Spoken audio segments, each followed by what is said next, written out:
Yo, yo, yo, what's going on? It's your boy Kem. Are you interested in becoming a sponsor for the Fly Young Intellectual podcast? Would you like us to advertise your business on this platform? If interested, email us at info@flyyoungintellectual.com. That's info@flyyoungintellectual.com. We're waiting to hear from you. Peace.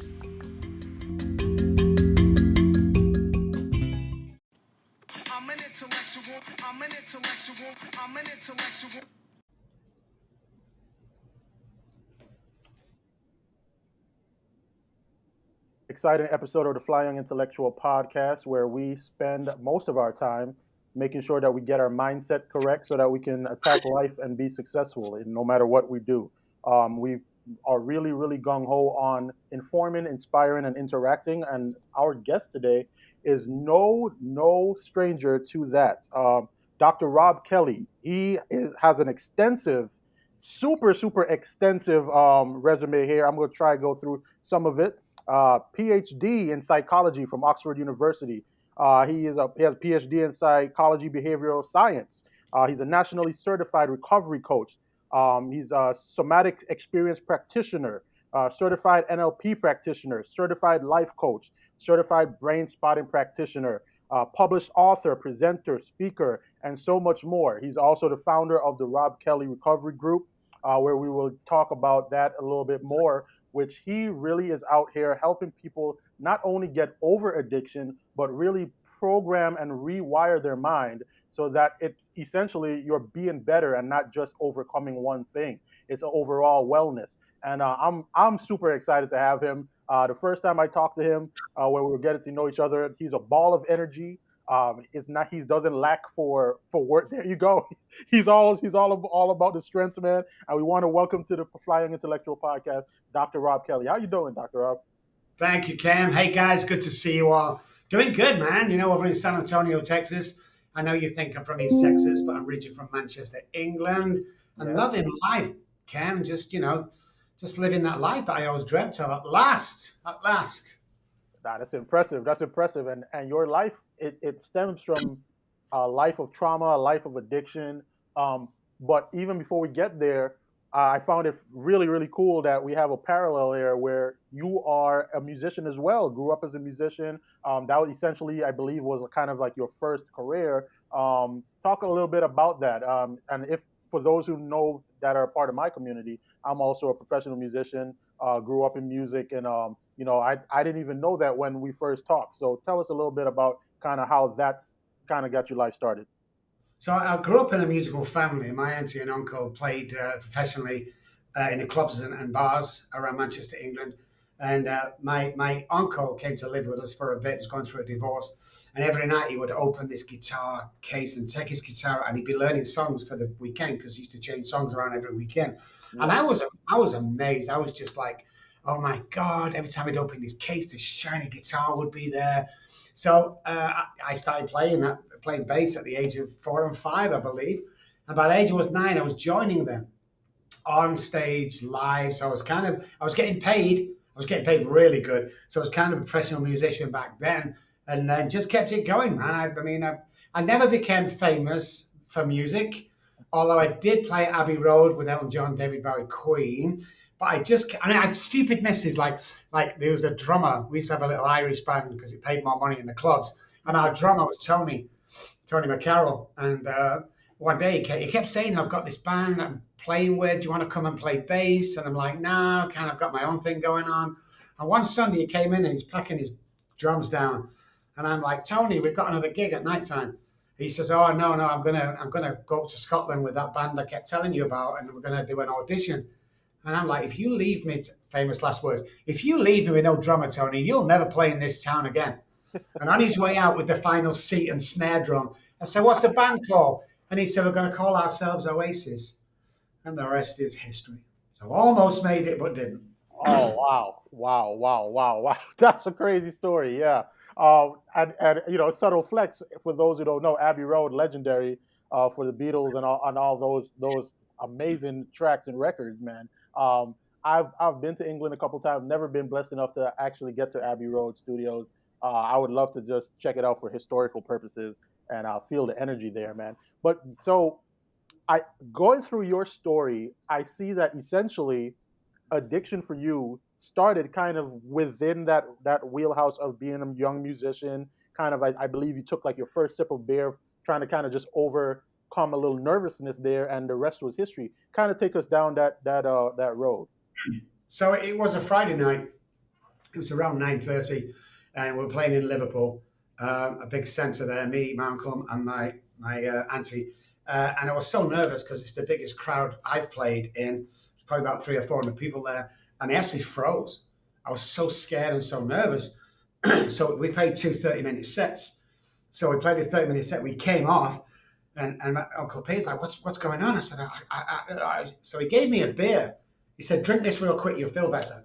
And I drank it real quick. I'm like, oh my goodness, my life changed from there. My whole feeling. I went on second half. I enjoyed it. I was rocking away. It was like Chuck Berry with the bass guitar. It was amazing. So that's when it first started. Knowing what I know now, and I look back, that kicked off my alcoholism. It took another 20 years, 18 years to really get a grip of me. But that's what happens because nobody knew about addiction or alcoholism back in the day. Most people, the medical fraternity, still don't know. An alcoholic is not so much someone who drinks so much alcohol, and the same with drugs. It goes way beyond that. But yeah, I mean, I later on went through school, and this is a typical musician gigging.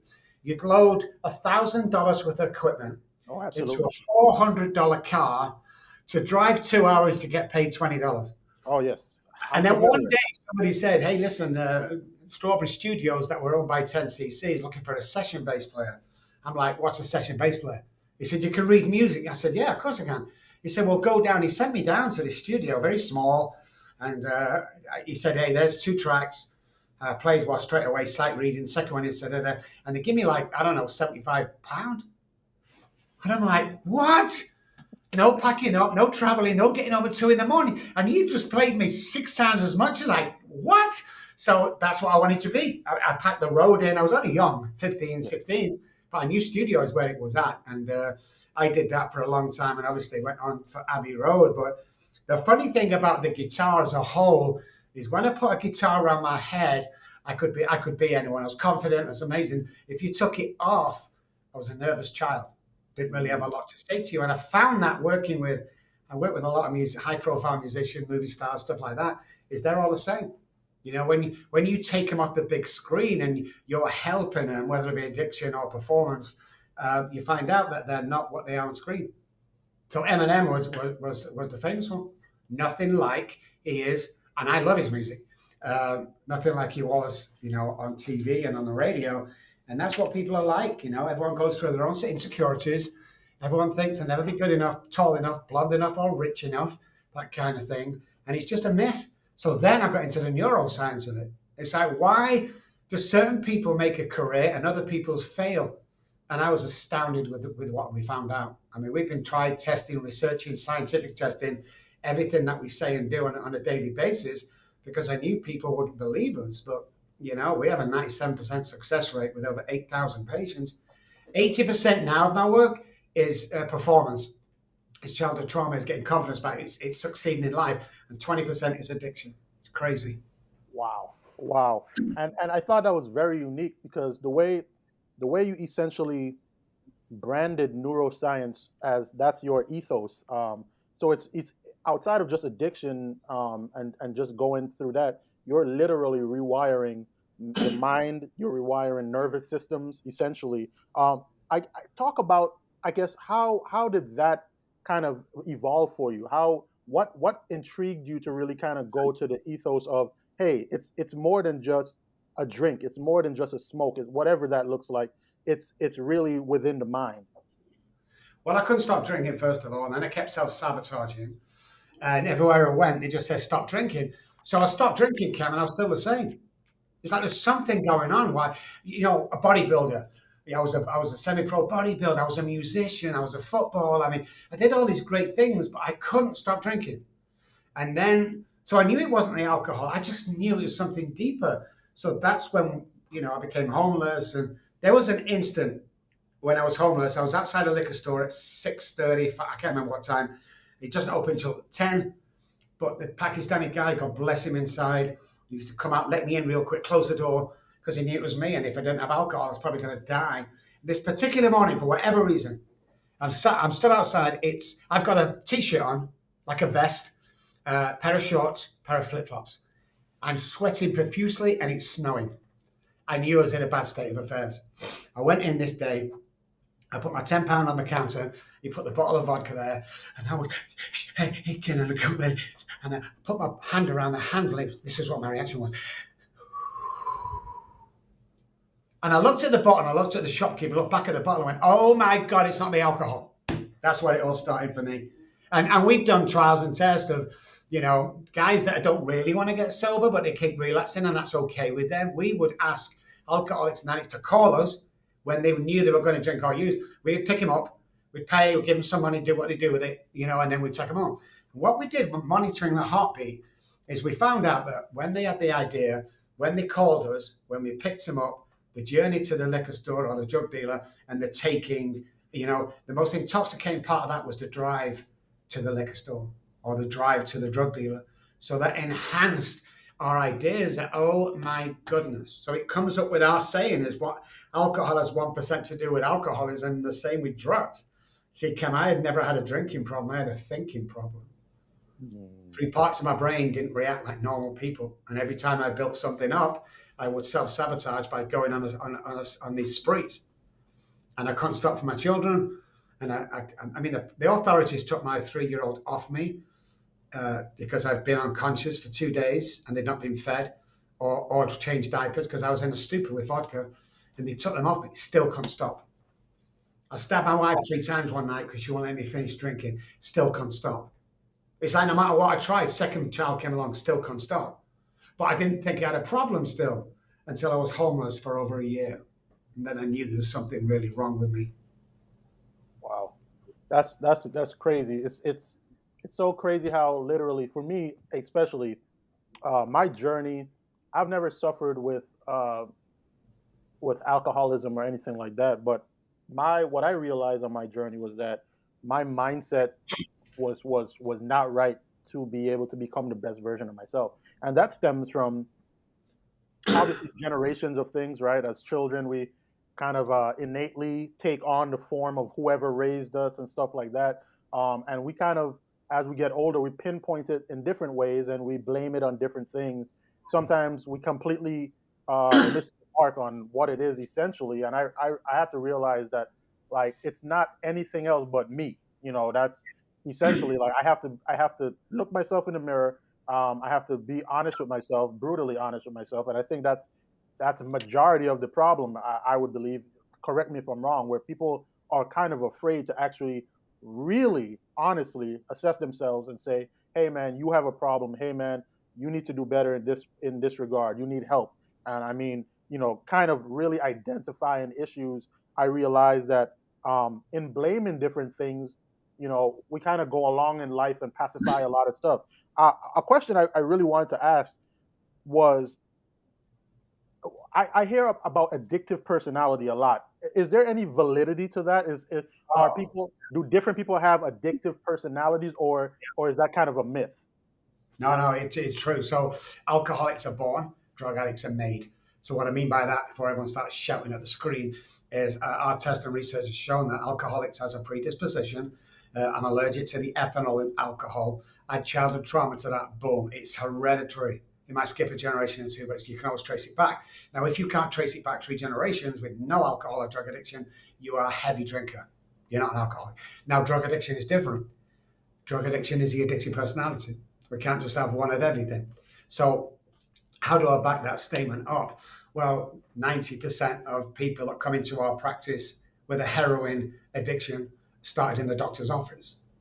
So it's that addictive personality, more. So we take one thing, we get used to it, we take more and more, and we focus, which also means that when we get clean and sober, we're amazing businessmen, we're amazing fathers, because we focus on something, we go for it. It's either all or nothing with the addictive personality and the alcoholic brain. So most people that are running Google and Apple and all them guys, they have addictive personality, because it's the best brain to have. But what people don't know or don't understand is we can program the mind. So the mind runs everything. Okay, so you can't see it, touch it, feel it, hear it. It sits inside the brain. Hence the saying, mind over matter. The brain is matter. We can program the mind to send signals to the brain to make sure we accomplish something. So when you get up in the morning, the first 30 minutes of you getting up in the morning is critical to what kind of day that you're going to have that day. Mm. Man, you broke that down so eloquently. Addictive personality is not necessarily a bad thing. It's actually what most successful people are made of. They have these personalities where they're obsessed, they're addicted to success, they're addicted to the hard work, they're addicted to the results, essentially. So now if you just substitute a good thing that you're addicted to essentially a bad thing, you just repurposing the same mindset. That was a eureka moment. Wow. I see why they pay you the big bucks. That's impressive. And it turned my whole mindset, because I always thought of it as just, and not only thought, because people kind of utilize it as a negative stigma, addictive personality. You don't really hear it in a way where it's utilized as a positive thing, or said that really there's a dichotomy of it's the same thing, it's just kind of misplaced. That's impressive. Talk to me a little bit about brain spotting. What how did you kind of get into that? I did some light research. Let's act like I don't know, and for the listening audience, kind of get into that and how that's a part of your process. So most things that we go through, everything we hear, feel, touch, and everything from birth is stored in what's called the subconscious brain, back over here. And the conscious brain is supposed to run our day on a 24-hour basis. 3 parts of the brain reset every 24 hours. So the conscious is being here and now. If we can run this fully, that's when we're at. That's where we're at being. We're at self. We're going to be successful. But what happens is all this crap stuff here. How many times have I told you, Ken, you can't go to college like your brother, you're too stupid. You're not clever enough to do that. You can't pull that off. You can't start a pot. All the stuff, that's it. Okay, it's in that subconscious brain. All the rubbish things that we hear. The prefrontal cortex is part of the brain that comes up with a solution to my problem. And it works 100% of the time in milliseconds. The only problem to that is it doesn't have to be the correct answer. Okay, so give me an answer, zoom. Straight here, what does this say? You're a piece of crap, you'll never be any good, you can't do it, all by our caregiver. It's called childhood trauma. So our prefrontal cortex draws from the subconscious brain, and that's the action we take. So you're going for that big interview. Okay, outside, you ready to go in? Prefrontal cortex, I'm scared, what am I going to do? Zoom, you're a piece of crap, you'll never be any good. That's what happens. What brain spotting does, well, part of it does, probably about 10, 15%, is we delve into the brain. The brain and the eye are one organ, by the way. It's not the pupil and the optic nerve and the brain. It's actually one. That as we developed, it came through the eye sockets. It's all one. So what we found, and only because it was done on me, is we have a way of watching the pupil at certain times. And when you get deep into that kind of trance with questions or silence, your eyes will flicker. When your eyes flicker, you've hit upon something in the subconscious brain that you are not aware of, but it's all the trauma. So what happens is, let's say I get there and my eye flickers, we're staying there, and we could use a wand or a pen, and we stay there. And that might take a minute, an hour, a day, or whatever. Sooner or later, I remember when my dad molested me. And they're like, I don't know where that come from. It's such an amazing tool, and it's not been out that long. Not like somatic experience and NLP. So yeah, it's just one of the tools we use, because for us, childhood trauma is the gateway drug, and everybody has trauma. Okay. Now, our trauma doesn't have to be a big divorce, car crash, plane crash. It's the smallest thing. As children, we get told and we get taught. So this is how childhood trauma, just one part of it, works. Young girl, 7, 8, 9, 10, 11, growing up in the house. Most times, dad comes home drunk and ends up with a fist fight with mom, and she scurries to hide, crying herself to sleep. That young girl learns something real quick, and that is to listen for the key in the door. If it goes straight in, it's safe. If it jangles around trying to get in, it's not safe. So what happens with that? That becomes a working part of her mind, of that's the way marriages and relationships work, because she doesn't know any better. Yeah? So what happens is when she finally gets older, into her late teens, early 20s, goes to college, and she leaves home, she will attract the same guy, like a dad, that ends up drinking too much and beating her. Okay? Now, it might sound crazy, but do your research on this. To the extent that if she left the house, went to college, or moved out, and she met a nice guy, she would self sabotage that relationship because it doesn't feel good, it feels awkward, it feels strange. And that's how child, we do something today here, and it seems to be not relevant to what happened here, because most of the time you don't know what's happened here. It's 100% relevant. You're doing this because this happened to you. Okay? And it's through time and time and time. It happens every single time. So if we can train our mind to run our brain first thing in the morning, and then we can clear the childhood trauma up, and then we can live in now, and the drinking and the alcohol and the sex and the porn and the food, gets treated, then we start to live, we get 2 lives in one lifetime. So, this is my deal, Ken. I opened an office in Dallas about 5 years ago. I signed $1 million on this prestige offices for about 10 years. I don't know how it's long, 20 years. My friends were like, how the hell do you sleep at night? My answer is always the same. What the hell are they going to do to me that I haven't already done to myself? What are they going to do? Take the office off me? I'll get another one. Are they going to cancel Christmas? No. So we get this trauma cleared up, and we live this life. Now, do we have problems every day? We do. Like, I don't have bad days. I do have better days than others. But how can I have a bad day? From homeless to living on a bench for over a year to a beautiful life I have now. So then it becomes, what's my perspective on life? What's my thought pattern? And then going forward, the only thing I've got to be careful of is complacency, which human beings suffer from. And, it sounds easy because it is easy. Most people are stuck in this traumatic childhood that they can't get away from, and they never take the chance. It's like, if you have a plan A, amazing. But if you have a plan B, just in case A, throw plan A away. It's never going to work. So I'm with Arnold Schwarzenegger back in the 70s, and I pick him up from the airport. He's doing a show in Manchester, and I get nominated to pick him up, take him back to the hotel room, and I'm chatting. And this is what set it off for me as well.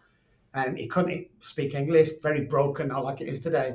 And we got chatting, and I said, the bodybuilding is all good, man, but after that goes, what are you going to do? And he said, I'm going to do 3 things. No, I'd like to. I'm going to do 3 things. I said, okay. He said, first of all, I'm going to become the highest paid movie actor in the world. Well, I nearly fell off the chair, Ken, laughing, because the guy couldn't put a proper sentence together. Check. So what else? I'm going to be governor. I'm going to be a governor in the United States, preferably California. Check. And the third one blew me away. He said, I'm going to marry into the Kennedy family. Check, and check. See, you never have a plan B. There's only plan A that matters. And people will tell you all the time, Ken, have a backup, have a plan B. Bullshit. Throw the plan A away. It ain't never going to work, guys. And when you realize the power your mind has and the power the universe has and how things really work in our body and what we're lacking on a daily basis, it would scare you to death knowing what you're capable of doing. Man, I'm getting goosebumps. I'm not going to lie to you.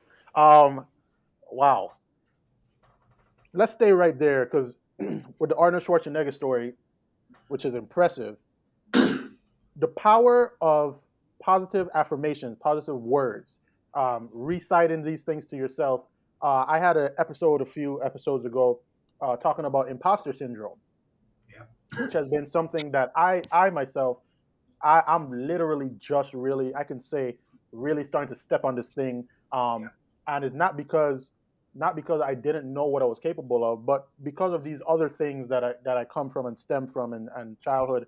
I didn't know how to kind of express myself and first of all admit to myself that I have that. That was the first thing. And then secondly, I wasn't finding ways to kind of essentially let the imposter have no room to really live, which I found out over time through my own therapeutic walks and going to therapy and things like that, that imposter syndrome is going to go to a place where it can occupy. First of all, that's and please correct me if anything I say from a medical standpoint or whatever. Correct me if I'm wrong. So imposter syndrome can only occupy a space where it's allowed to. If I'm filling my mind and my energy and my body with positive affirmations, and I'm giving imposter syndrome little room to live, it gives myself a better shot to kind of kick this thing. I think the average person probably deals with imposter syndrome. It might not have had this technical term until maybe quote unquote recently. However, doubt is something that we all have dealt with. So talk to us about how important is it to kind of really program yourself, and because you use that word a lot, program yourself with positive affirmations, and how does that kind of aid in overcoming not only addiction, but the thing that addiction really stems from, which is a lot of the time the imposter syndrome. Yeah, imposter syndrome. I still suffer from it now, Ken, all these years on, because you put yourself in places that you don't think you should be. I went to university. My family never went to university. I put in a situation of the first lunch we had when there's 5 knives, 5 forks, 2 spoons. I didn't know what the hell. I don't belong here. I don't belong here. But that stays with you. The reason why it's the imposter syndrome is a couple of things, because caregivers, a measurement behavior from parents or caregivers, and the things we're told, and we've lost our identity. People who lose their identity real quick, especially divorces. When the woman comes out of divorce, it's all his soccer games, his football games, we lose who we are. That teaching people to become themselves is an art, but I love it so much because the imposter syndrome has let's put it simplest ways, Ken. We get some guy here, he's got a chance of making a business or an empire. We start working with him. What we'll do is we take him to the big houses in Dallas or San Antonio. We walk around it as if we're going to buy it. Okay, it's a bit weird this, it's come from the projects that I had. No, bear with me. Then we take him to the Porsche dealerships and we test a 911. And we take this $200,000 car and we drive it. We take it back and we come out. He goes back to his business of working. When he becomes successful, because it will, because now his mind, his body, central nervous system has changed. When he goes to buy that car, Ken, his brain doesn't freak out and go, oh, you don't belong this, you don't deserve. What his brain says is, oh yeah, I recognize this. This is you. So there's lots of ways to preempt the brain to say you are worth it. This is you. And the further you climb up the ladder, whatever that ladder looks like for you guys, might be best parent in the world, richest person. Whenever you climb up, you find out that the guys around you thought was amazing are just winging it. Day by day, they've all got their own shit going on. They've all got their own insecurities. I'm behind a stage at Wembley Stadium. There's probably 50,000 people there when only hold 50,000, 60,000. One of the biggest pop stars in England. And he's got like 15 seconds before he goes on, and he's sobbing in my arms because he doesn't think he's good enough to provide performance for these guys. So it's about making you realize your identity. Who are you really? When everything closes away, who are you? When the background noise is taken away, who are you? Because I can tell you without even meeting, you're a powerhouse leader, you're strong, you're capable, and you can achieve. Everybody. You see, what happens with childhood is babies are born with 2 fears only. The fear of falling and the fear of loud noises. The rest is man-made. Wait till your father gets home. Oh, them people over there, that Manchester United, you hate them because it's get taught, man. It's racist, anything you want to mention gets taught, and it's ingrained in us. And it's about time that shit stops. Be your own man. Find out your identity. Love. I mean, I used to hate when I heard this from my mentor. Love people. Want something for people, not from people. And I thought that's the corniest thing ever. That's why I get up every morning today. I bless anybody monetary when I leave the house, only because I can. I believe it's God's money, not my money. I'm kind to somebody because you never know what they're going through. I compliment people, often compliment people, and I try and stay in my own lane. And if this is going on over here, it's none of my concern. And the haters over here that want to drag me down, when you start paying my mortgage, I'll start listening to you guys, but you haven't done it yet, so I'm not listening to you. And you focus. Once you find your identity, clear up the childhood trauma, focus on what you do, look after your family, stay close to God, you are unstoppable. And when I say God, I don't mean, church God. It could be anything you want it to be, higher power, Uncle Jimmy, spirit of the universe. But there is a connection somewhere between our soul and our energy of the mind and the universe. There's a connection proven time and time again. And you start to live life, and don't listen to them people around you going, I don't know too much, Rob. I'm not sure you can do that. Don't listen to them, because what they want to do, they want to keep you in their little cesspool, because they don't want anybody to really succeed, because they're going to be jealous. And when you do succeed, he's a ego, he's doing this. Look at his watch, look at it. Stop it already. Stop listening to them guys. The reason why you're listening to this podcast today is because you are a leader. If you think you've jumped on this podcast today by mistake, I'm sorry, I don't mean to laugh. You must be joking, Yeah. because you're not. And such a powerful, Ken, such a powerful man, And you've got both of us on air giving a message, helping people. See, people think I do podcasts to promote my business. I don't want shit off anybody. Don't call me for business. We got enough. I'm rich enough. I don't want that. Give help, give advice, and give somebody the knowledge to go out there and kill it on a daily basis. Encourage them, inspire. We do not get validated as men. We do not get approved as men. Nobody, hey Ken, that's a nice shirt you got. You're looking amazing, man. You lost some weight. Nobody says that to us. Nobody says that to us. And I want to change that. A compliment. I mean, I had an office in Dallas before I moved to San Antonio, and a guy came in, he was suicidal, and my staff was freaking out. I'm going to kill myself after this, blah, blah, blah. He came into the office with me. I spent an hour with him. He went out, he's hugging the nurses, high-fiving the staff, and he walks out happy as anything can be. And one of the younger nurses said to one of the older nurses, "Did you just see what Dr. Kelly just did?" And she said, "Yeah." And the young girl went, "It's absolutely mind-blowing, isn't it?" And the old girl says, "Yeah." "Have you told him that?" "Oh, no. I would never tell." I mean, he knows. Nobody knows. Nobody knows, guys, until you tell them. So compliment some people today. If you can't afford to monetarily bless them, do something for them. Because, if you think that your words don't matter, here's a little story. Next time you're in a built-up area of people, sneakers are always the best. Look down, man or woman with good sneakers on. And as they pass you, go, "Hey, man, nice sneakers." They go, "Oh, thank you, man." Then watch him walk away. You look down his sneakers at least 3 times. Now he's in a great mood, so he goes on to the wife. And she's in a great mood because he's in a great mood. Then the mother-in-law calls. And now you can see where that's going. So you already affect 5 or 6 people. Yeah. That's how it works. That's crazy you say that, because I like to play I call it psychological games, but I like to go through life and find ways to like test hypotheses. And it's crazy you say that. I do that every day. Like because I love fashion. I always say look good, feel good. It's a part of mindset development. And I'll go somewhere. I'll be in the Publix or something, and walking by and see a nice pair of shoes. Say, "Hey man, nice sneakers." And you're right. Like the ray of hope and the ray of just joy in that moment where somebody's like, "Wow, you took the time out to say that." I'm saying, yeah, it's essentially addictive, and goes on, and it definitely helps that person have a better day. So that's And that's been proven time and time again. There was it's on record. This guy's, go Google it. There's a guy who jumped off the Golden Gate Bridge and killed himself.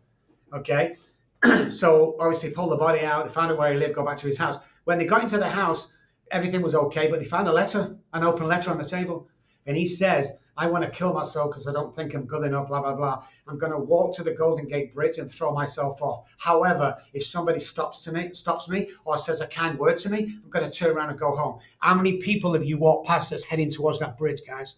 Wow. How many freaking people, when you could have just said, "Hey, buddy, nice shoes, nice hair, nice coat, nice dress." Now, how many people have you passed walking to that bridge today?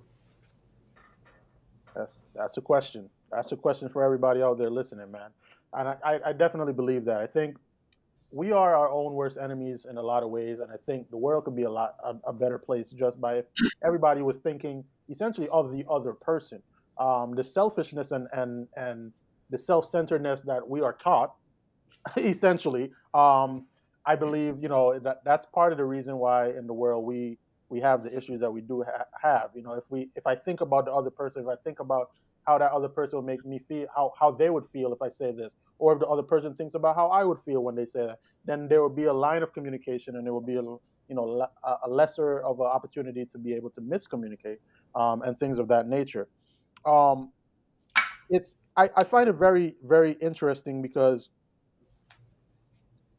the average listener, I'm sure right now that's listening, they almost are thinking like, well, Dr. Kelly, I mean, the things that you're saying, it seems like almost like, I mean, duh, to an extent. Like you're not quote unquote saying anything that I don't know. But however, even if they don't practice it, what do you believe separates you as someone within your field? Why do you think you have this type of success?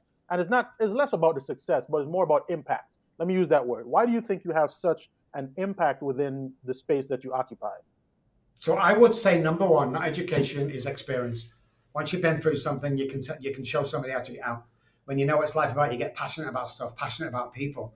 You know, what I do is specialist. You know, there's not a lot of people do what I do, but I believe in people, and I can rewire your brain. You know, because if we get up in the morning, I'll tell you this before we go, guys. I'll give you 3 things to do that'll change your life tomorrow. You know, when you get up in the morning. But once you know how to change the mind and rewire brains and cut out them self-sabotaging, and here's the biggest one. I'm the number one doctor, psychologist in the world. I truly believe that. Prove me wrong. Prove me wrong. You can't prove me wrong. You know, and I say to this all the time. You know, people go, oh, I don't know. You know, I don't know whether I can do this. I go, hey, listen, here's the deal. Let's book a court appointment. Okay, you bring all the evidence that you can't do it, and I'll bring all the evidence that you can do it. You walk in court with a piece of paper, and I'll have all them files and boxes behind me. Because bullshit. That's what it is. And I truly believe that, Ken. I can't. You can tell when someone's not being authentic. I truly believe. We do an assessment where before you go on, or before I go and help you, or before I need to know that you're going to sign on to this 100%. When I go, I make an effort when I get in an elevator to start the conversation. I compliment 3 people every single day, and I truly believe that I'm the best. There's no more passion any out there than me. Education, knowledge, whatever. You know, I'm 62 years old. Are you kidding me? No. I was 350 pounds 18 months ago. You know, set standards for yourselves. Keep in that routine. You know, bless people every day. Smile at people. Smiling is an art, by the way, because this is my normal face. I scare people. No one's going to talk to me like, so, you know, I have my teeth done specially, you know, to smile at people. And when you believe and you know your identity, which I do today, I'm an unstoppable force, And if you don't believe me, you're missing out in life. God bless you. Go your own way.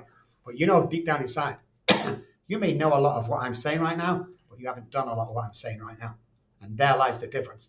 I'm going to get up in the morning and do this. How long does that last? You never want to join a gym in January. Why? Everybody's there. Oh, yeah, no. How do you carry yourself every day? What is your true identity? What gets you up in the morning? And how many people do you know? Do you know, Cam, I believe in God because of a guy called John that saved me. I'll tell you something, Cam. It comes down to this for me. When I die and I go to heaven and there's these big gates and St. Peter opens them and he takes me to God. You know one thing God isn't going to ask me, Ken? How much was your house? How much was that car you was driving? Do you know what he's going to ask me, Ken? He's going to ask me, how many freaking people did you help, Rob? How many people did you lead into a nice life, Rob? That's what he's going to say to me. And I want to be prepared. I'm on 8,000 now. I want 108,000 by the time I die. And that is the key to life. Once one gets out of oneself and is serving to others, amazing things happen in the brain and the central nervous system. It really does change you. And remember, guys, says who? I'm going to have an amazing life. I'm going to get up in the morning and go and kill it. I don't know. Shut up. Not interested. Says who? Because we listen to people. So as babies and children growing up, and even now, what we see is how we feel. I watch a comedy, I laugh. I watch a sad movie, I cry. What I hear as children we believe to be the truth. You know, watch that. Don't put your hand on there. You'll burn yourself. I mean, parents and caregivers gives us good advice. But the thing is, it's distorted as we go along. So we don't really believe that can happen. And we don't really think that. It's like, no, there's a new wave right now, guys, that's proving you wrong. It's even proving the medical fraternity wrong when it comes to health. I will never go to my general doctor for anything about my health. If I break my arm, I'll go so he can fix it. When it comes to health, when it comes to what I eat, when it comes to what I do on a daily basis, no, I'm not going to do that because we've been programmed to do that. So if you look at the 4 chemicals every day, you need dopamine, oxytocin, serotonin, and endorphins to survive. The dopamine and serotonin are the powerful ones, man, but they're created in the gut. So unless I'm eating real, you know, I go on diets every day, but if I'm having 5 McDonald's a week and I cut it down to 4, there's my step forward. So I am the best psychologist, coach, recovery coach, performance coach in the world. And you need to believe that, because if I'm not, prove me wrong, guys. Come on, I'm open. Prove me wrong. Can't do it because I believe it. I believe it. I absolutely believe it. And it's funny. I had a conversation with a friend of mine. He's a business coach, and I was going over some current business practices that I have, and kind of trying to find some ways to kind of scale a little more and or a lot more. But we're not dealing with little here. And see, Yes. you're ready. There you go. And he asked me, Kim, what do you want Flying Intellectual to be at the end of the day? And I said, the number one brand management company in the world. And he said, well, there you go. When you introduce yourself, anytime you introduce yourself, first you have to believe it. And if you truly believe it, and every time you introduce yourself to someone, to a potential client or whatever, hey, I'm Kim, and my company, our goal is to be the number one company in the world when brand management. How can we be of service? And just that little thing he told me, it flipped a switch because it was like, yeah, you have to speak it. You have to, first of all, you have to believe it truly. Now, when you believe it, you have to start speaking it into existence, doing the necessary on the way, on the journey to make sure that you're checking off certain boxes on your way to becoming the number one company. It's not going to just happen by chance. But with a combination of those things, it will happen. And whatever that looks like, whether it's number one, number two, number three, it's still a journey from where you are now to that place. And it's all about the journey at the end of the day, which is something I've really realized. There's no real destination, right? I mean, all the gift that we have is life, and life is about a journey. Every day we get up and we want to be a better version of ourselves. That's why I started a podcast, and that's why we're built. I always say we're the bridge between brand and mindset development. So the podcast for me was very integral in making sure that any guest or any subject that we're talking about, people are leaving after they listen, understanding that, hey man, we can be better. There's no ceiling on being better. There's no limit on that. And if we are truly gung ho on doing the work and becoming better human beings, it starts with us. And as long as you do the work with yourself, within yourself, and you start kind of, first of all, not being a gatekeeper, which I love that. When I first started, when I had that conversation with you, I said, "Hey, Dr. Robb, what would you like? What would you like from us?" And you were like, "Not a damn thing. I have everything that I want and need in life. I don't even essentially onboard clients like that. I'm recommended at this point. So there's nothing really. All I want to do is just give information and have another essentially another conversation about this to another audience." And I was mind blown to an extent, but I respected it because first of all, its authenticity is being genuine, and you told me that off the rip, and I can feel that energy. As human beings, we can feel. I can feel bullshit, and I can feel authenticity, and there's nothing bullshit about you. And I respect that, and I respect the way that you're very adamant about what it is that you believe. We have a segment here on the podcast called "Raise Your Vibrations," where anything that you recommend, whether it be from a psychological standpoint, wherever, give us something that you recommend that will help us raise our vibration and be better human beings moving forward, better people, a better community. Whatever you want to recommend, the floor is yours. Okay, I've got three things for you guys every morning. Okay, so we only breathe 25% of our lung capacity. Okay, that's all we do. So the statement is the presence of oxygen equals the lack of disease. Every disease in our body, including cancer, growths, or inflammation, they grow in a hypoxic area of the body. Okay, so we need to get more oxygen, obviously. So what I want you to do, one of the reasons nobody's woke up laughing ever is lack of oxygen. So on a normal circadian rhythm sleep pattern, between the hours of 2 and 5 o'clock is where our body is in full repair. It's also where most people die of natural causes because the body is at its lowest repairing. So we have no oxygen. So when we wake up, we're deficit in oxygen. I want you to get up tomorrow. I want you to hold onto your bed, and I want you to breathe 20 exaggerated breaths in and out. Do that 20 times. Hold on. You're going to go dizzy, but we're getting the oxygen. Now the brain's alert. Now the brain's ready for the day, and you're not stumbling in the bathroom going, now we're ready. We're full of energy. Okay, walk into the bathroom, guys. Two things. Look yourself in the mirror, but from 6 feet away. When we get close to a mirror or a camera, you can see all our blemishes. Subconsciously, when we see the blemishes, when we're shaving guys or makeup when we're girls, we see them blemishes. That's the way we go out that day to the world. When is the last time you went in the office and gone, hey, buddy, how you doing? We don't do it. So something happens in the optical that when you step away 6 feet away, all the blemishes go. Say, I love you, I love you, I love you 10 times. Nothing else. Let's stack that subconscious brain and let's get that stuff out once you're working on your trauma. And the last one is let's change some neural pathways. If you're right hand brushing, brush 1 week with your left, 1 week with your right, 1 week with your left, and that for a month. From tomorrow, the breath work will change your life, okay, with the other two things as well.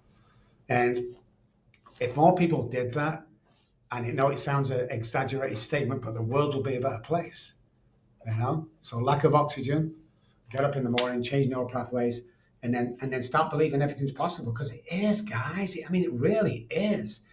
You know, it's crazy how things are possible for you. And you just need to start to believe. You've got to clear your trauma up, though, guys. It doesn't work with trauma because it'll always come back and bite you just when you're starting to succeed. The imposter syndrome Cam and I talked about before. You know, just start surrounding yourself with people, with the right people. Show me your friends, I'll show you your future. The right people. So you should have no more than 3, at the most 4 people in your inner circle. People that are always calling you and saying, you're amazing, you're fantastic, da da da da da. I was in Dallas for 14 years. Kept saying to my guys, they're thinking of writing a book. Everyone turned around and went, don't be stupid. You're not an author. That's stupid. No one will read it. I never wrote a book, Ken. I came to San Antonio 4 years ago. And I said to my new friends, hey, I'm thinking of writing a book. And they was like, oh my God, that would be awesome. The other guy said, I would definitely read it. So I wrote a book. But I don't come on here. There's a book out there, go find it. I'm not selling anything. That's what you said before. I'm not here to sell you anything, guys. I mean, you know, I don't want anything off anybody. But if we do come across each other's path, and I'll bend over backwards to try and help you, because 25% of our work is pro bono, man, and it always has to be pro bono. Each individual therapist, psychotherapist, has to carry a pro bono client at all times. But we are backed up now for like 6 months, but, you know, give him back. That's how I think the keys to life is, Cam. I really do. I agree. I'm the same way, man. I think giving back is the answer. Eradicate gatekeepers, pass information forward. Yeah, nobody is the sole owner of information. And I believe if there's something that you've learned that betters your life, you should pass it on. And that's how I live my life. That's why I created a platform to make sure that information is fluidly passed on at a high level. Bringing guests like yourself onto the pod. A short shout out to your podcast booker Courtney. She was very, very, very, very good at, first of all, just identifying things that align with your brand, because you could be anywhere, but I truly believe she's doing a great job there. So shout out to her, and thank you for taking the time out and being your authentic self. Thank you for bringing the same fervor and vigor that I've seen in every podcast and every interview that I checked out for you. You didn't cheat me. You don't cheat them. And I can tell that you're essentially, the same person, no matter where you interact with you, man. So before we get out of here, please, anytime, let the people know where we can find you. Let us know what you have coming up. Any pertinent information, please let us know. So we have a couple of conferences. We have the Robb Kelly Foundation out there. Go find it, guys. Give us $1 if you can. Not asking for any more. We got the Neuro Hero in San Antonio in April. Just go find that. RobbKelly.com with 2 B's. RobbKelly.com is the website. Go on there, have fun. There's a book on there, guys. It's the last thing my daughter said to me was, Daddy, please stop drinking. It's on there for $9. If you can afford it, go buy it. If you can't afford it, text me or message me or the company. I will send one out, a signed copy free of charge, and I'll pay for the postage. And if you buy it and you think, well, that's just a waste of time, give it to a friend, call me. I will refund that $9 that you spent. It's just about getting information out there, guys. Just be happy and love each other. And if there's anything I can do for anybody, my phone number, 214-600-0210, is this phone here. Call me or text me, even better. And if you're in that place Kem and I talked about before, because this is about having one foot in the trenches and reaching for the stars. As long as I have one foot in the trenches, if not two, I'm all going to be okay. But I must never forget the person that helped me. Man, what an amazing podcast. Thank you, Dr. Robb Kelly, for coming on and talking to us about rewiring our mind, which can in turn rewire our behavior and make us better people for tomorrow. If you enjoy this podcast, please like, share, subscribe, follow, tell a friend to tell a friend. The Fly Young Intellectual Podcast, where we inform, inspire, and interact and work on our mindset to be the best version of ourselves. Peace.